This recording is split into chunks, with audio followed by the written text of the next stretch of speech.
Hey, Goran. You've been involved in a lot of down to the wire playoff races with this team. Of course, that the 11 and 30 and 30 and 11 season that went to the very last day of the season.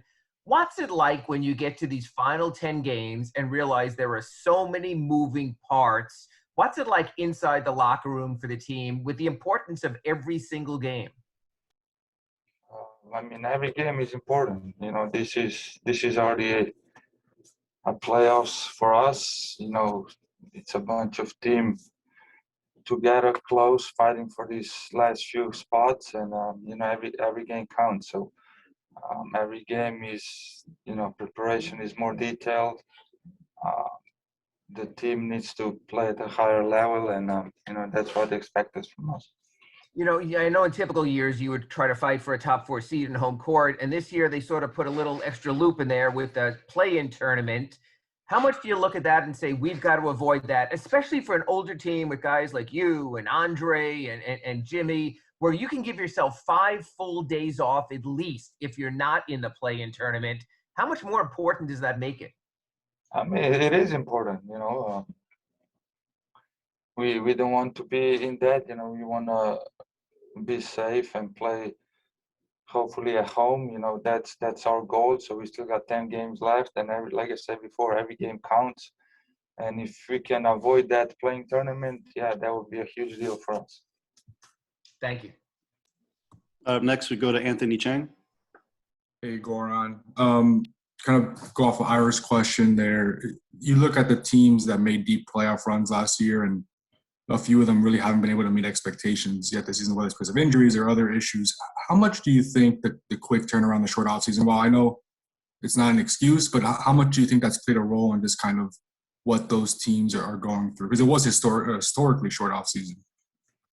I don't know. I would not say it has a huge role because it's a lot of more difficult times are going on, with this pandemic and with everything what was going on in the States, the protests, and you have a lot of stuff, family-wise, health-wise, and it's just uncertain times. You have to be careful, and it puts a lot of pressure on individual, a person, a team, and it's way different than all these previous season that we play in NBA.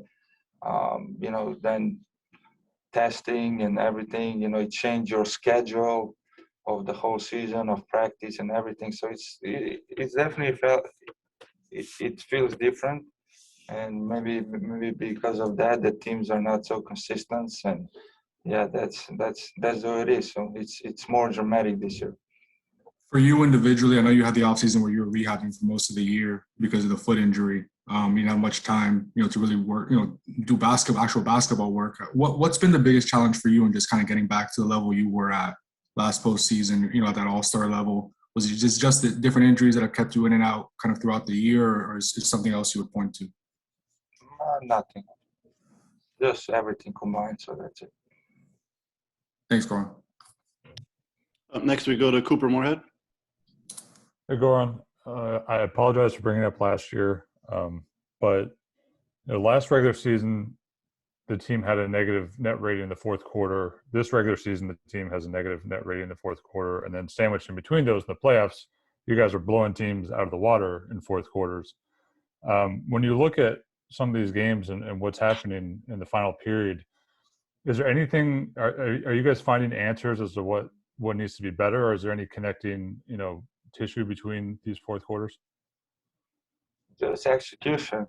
We have too many swings when we take the lead of 7 points, and then it's like two major mistakes, and they capital on those two mistakes with the three or with the end one, and it's those quick swings. And we just need to be more focused and close the game better. If we up 7, try to go up 10, 12.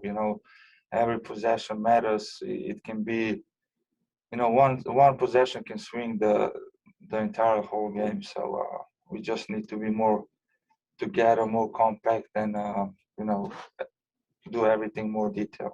Is there any focus more focus, I guess, on the defensive side or the offensive side of the ball in those periods as to what needs to improve? I mean, yeah, everything, defense, offense. When we're defending, definitely that helps a lot. We can, um, we know we can play defense, but we don't bring it every night, so that's the problem. And offensively, just execution. Running with the pace, setting good screens. Not to get in the shot clock violation. That's kind of a big thing for us. We need to start the action earlier, and just run with the pace. Thank you. Next, we go to Brady Hawk. Hey, Goran. To continue on the offense, it seems like it's at its best when you guys increase the pace and play in transition. Just how crucial do you feel it is for your offense to just keep sparking runs to turn defense into offense every night? Yeah, I agree. When we get an open court, then you get open threes, open layups. It's a little bit easier to create shots, and definitely defense helps with that. It starts with defense. Try to defend better, maybe get some steals and get to the open court. So definitely, I think so. That's a huge part of